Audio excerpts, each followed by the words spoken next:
arts, lifestyle. SNS Online.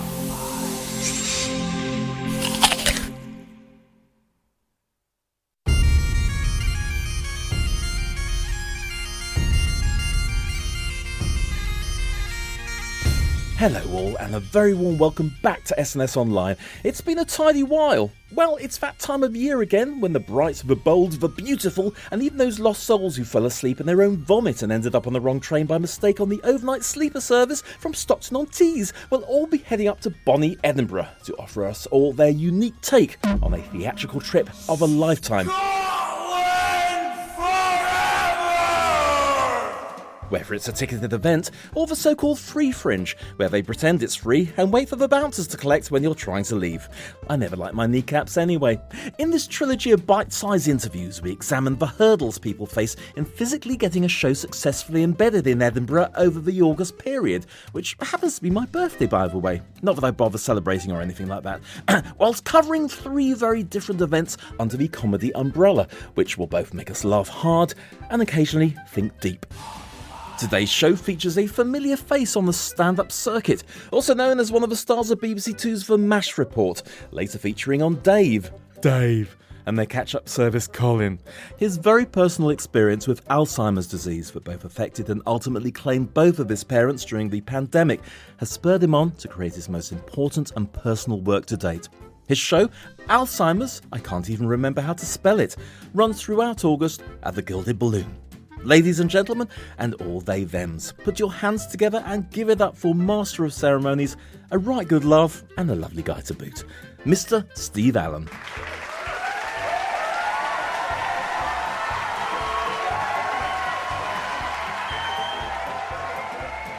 So, multi-talented Steve Allen, stand-up comedian, presenter, podcaster, satirist. Stand-up comedy meets Alzheimer's and the upside of. Hit me. What do they call it in America? The elevator pitch. Yes. I suppose every comedian probably wants to write the show for Edinburgh that's a bit miserable. Okay. Because it just connects with what's on the inside of you. Try and make a joke about the thing that upsets you. And for me, it's Alzheimer's, because there's been a lot of Alzheimer's in my family. My grandparents had it when I was growing up. My parents had it more recently, and then they passed away in the various lockdowns.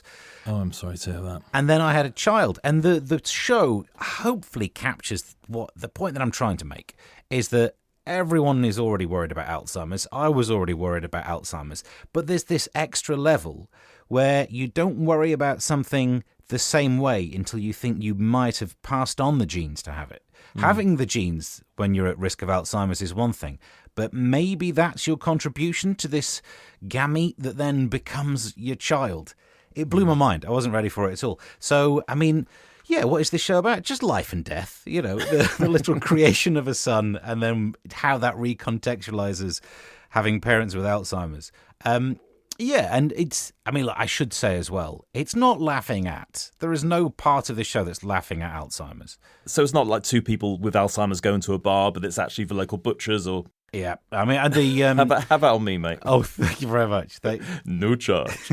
It's also, I'll tell you what the show doesn't have. It doesn't have any joke where the punchline is the Alzheimer's person doesn't remember it. Right. Because isn't that just the trope where, and that's, I don't think I'll ever change society, but that's one thing I'd love to be able to change in society. That it's not a throwaway punchline. You know, there can be punchlines that include Alzheimer's. I'm one of those people who thinks you can joke about anything, but the joke has to be worth it. And Alzheimer's, I've already forgotten you told me that. That kind of joke is... I'm just scrubbing this one. Red marker pen. Yeah, it didn't make it into the show, put it that way.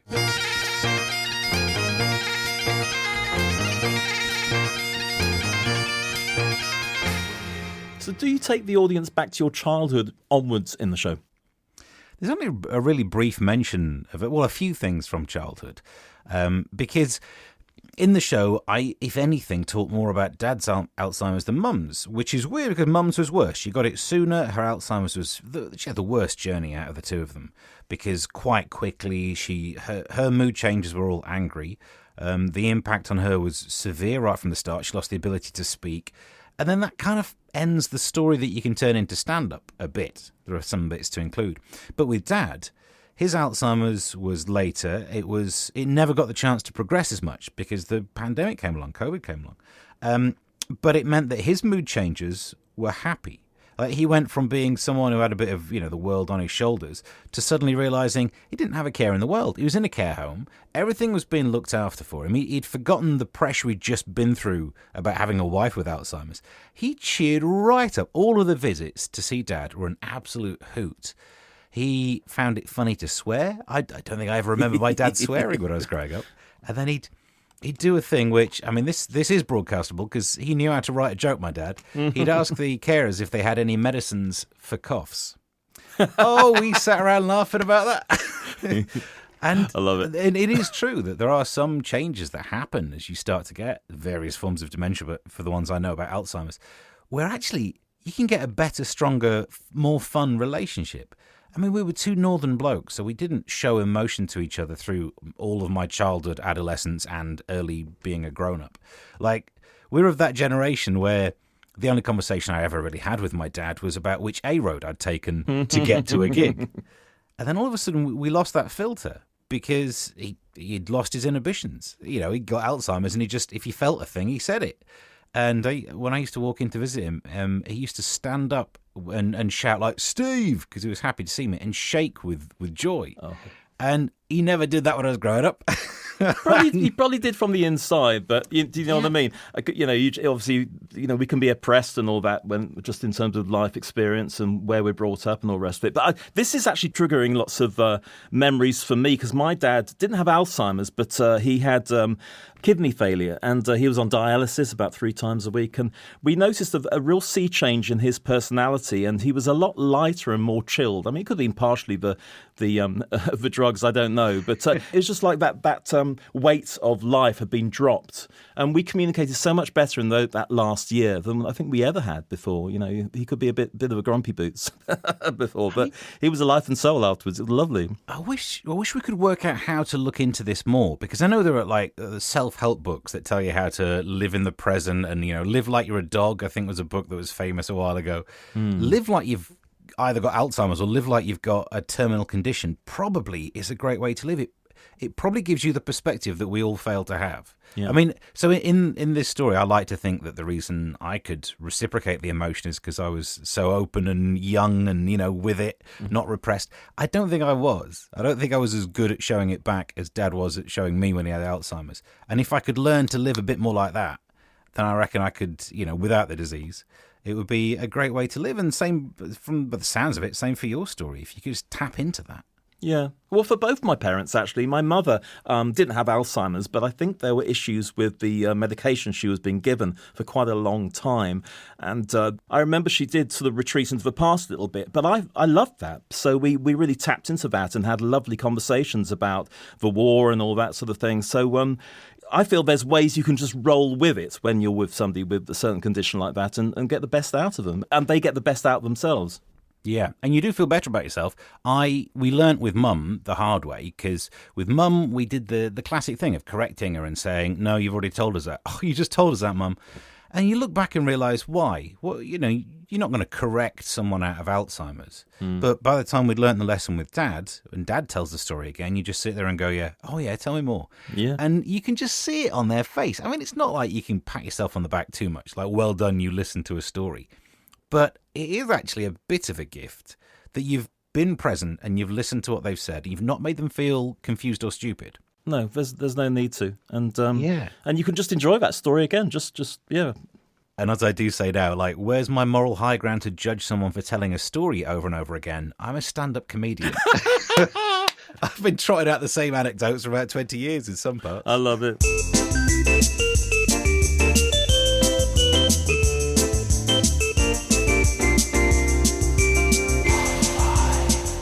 I did have to smile. I was reading your article in The Spectator about this, and I quote, "When his only son turned out to be a teetotal sci-fi nerd with no interest in football, we didn't have much to bond over." I can totally relate to that. Big sci-fi fan here.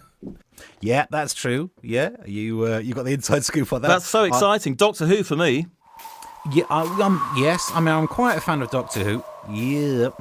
The but would be, my biggest shame is I grew up just being a Star Trek fan. Okay, well, I was a big Star Trek fan too. I mean, I still am. I like to think I'm a pretty well-rounded being in terms of interest. I like Blake 7 as well, Doctor Who Time Slip, The Tomorrow People, of course. The 3 versions of that. There's a great show, early 70s, called Ace of Wands, which is sort of magic combined with sci-fi, which was fantastic. So, yeah. Oh, nice. Ladies former orderly Q. Scratch and Sniff. With Nick Randell. Actually, when we had some photos done for the Edinburgh show, the photographer said, Star Wars fan, are you? And I was like, oh, no, not really. He went, but you've got a C-3PO on your keyring and you've got a Star Wars T-shirt. And I said, yes, let me explain.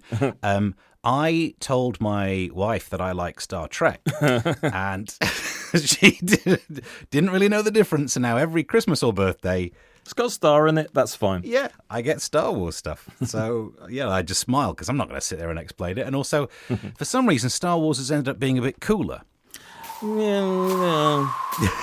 I mean, the first 3 films were good, and then gets lost in translation for me after that. But there you go. Yeah. But for all sunlight avoiding cave nerds, we love a bit of sci-fi, don't we? So make it so, number 1. If the radio's dull in the neighborhood, who you gonna call? Nick Randell. So just before we give details of the show in Edinburgh and when it's on, where it's on, etc., what else are you up to at the moment? I know you're doing the brilliant MASH report, but that's finished now, hasn't it? No, that's right. It moved to Dave, became a different show, and we just did a couple of series there. So now I'm kind of back to portfolio career. Stand-up's a big part of it. I write for other people who go and do topical stuff on telly. I do a radio show that goes out in Essex, but I do it from my shed, which is... It's the dream. I've converted the shed into like a proper studio. Oh, that's lovely. Yeah, proper kit and everything. I want a shed at the bottom of my garden, but my partner Andy says he's going to put a lock on the outside. So well, I've done the opposite. I've got a lock on the inside, which, sheds normally aren't lockable from the inside, but I don't want the world coming in. And just to show off, as I sit in the shed, I can tell you there's the Nespresso machine's there, the air conditioning's over there. Got a printer, and I mean the Wi-Fi in the shed is quicker than it is in the house. So this is the place to be. You should get one like this. Okay, a bit suspicious though, locking it. I mean, as you secretly flip through your top of a shelf DS9 mags or Play Being. Why me, die me, Deep Space Nine me. Make it so, number 1. SNSOnlineShow.com, your one-stop shop for all things SNS.